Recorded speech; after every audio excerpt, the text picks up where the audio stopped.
오늘 본문 말씀은 베드로 사도가 교회 리더들에게 권면을 하고 있는 말씀이에요. 먼저 베드로는 자신이 어떤 사람인지를 먼저 소개하고 있습니다. 베드로는 예루살렘 교회의 수장이었고 모든 교회들의 지도자이기도 했지만 동시에 자신도 교회 일꾼이요 교회 직분자다라고 말하고 있는 거예요. 그러면서 이어서 한 가지 아주 중요한 자기 고백을 하고 있습니다. 나는 그리스도의 고난의 증인이요 나타날 영광에 참여할 자다. 여러분, 어떤 사람이 영광의 잔치에 참여할 수 있습니까? 평안하고 기쁘고 감사할 때뿐 아니라 예수님 때문에 고난당하고 믿음을 지키기 위해 고난을 당하는 순간에도 믿음과 인내로 끝까지 주님을 믿고 따르는 사람들, 이 사람들이 영광의 잔치에 참여할 수 있다라는 거예요. 이어서 본문 2절부터의 말씀에는 교회 리더들과 직분자들이 어떤 자세로 교회와 성도들을 섬겨야 되는지에 대해서 말씀해주고 있어요. 첫째는 하나님의 양들을 돌볼 때 억지로 하지 말고 자원함으로 하라, 이렇게 말씀하고 있습니다. 여러분, 다른 사람의 영혼을 돌본다는 것 결코 쉬운 일이 아닙니다. 내 신앙생활도 허덕거리면서 답답할 때가 있는데 누군가를 돌보고 이끌어줘야 된다는 것, 그것이 굉장히 힘들 때가 있습니다. 그래서 억지로 어쩔 수 없이 감당을 할 때도 분명히 있습니다.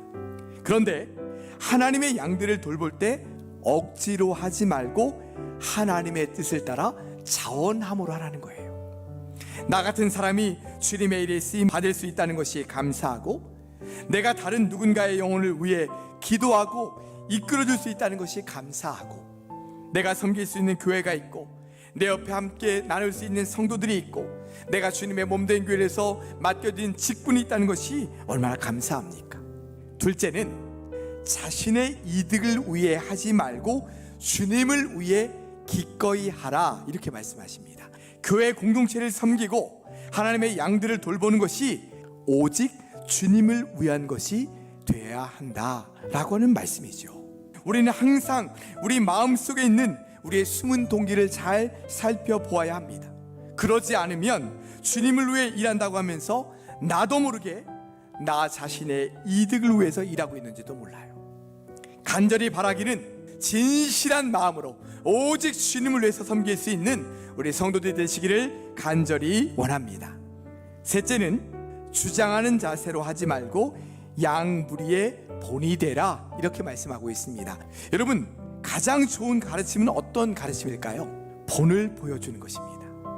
내가 먼저 온전한 믿음의 삶을 사는 거죠.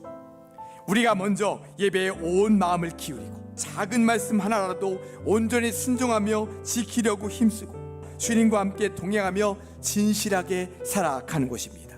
그럴 때 우리가 섬기고 돌보는 성도들도 또 우리 자녀들도 우리가 보여준 모습을 그대로 따라 사는 믿음의 사람들이 될 것입니다. 자, 그러면 다른 사람들의 영혼을 돌보고 이끌어주면서 주님의 몸된 교회를 헌신적으로 섬긴 사람들에게 어떤 은혜가 임할까요? 주님께서 다시 오셔서 시들지 않은 영광의 면류관을 그들에게 씌워 주시겠다 약속해 주시는 거예요. 뿐만 아닙니다.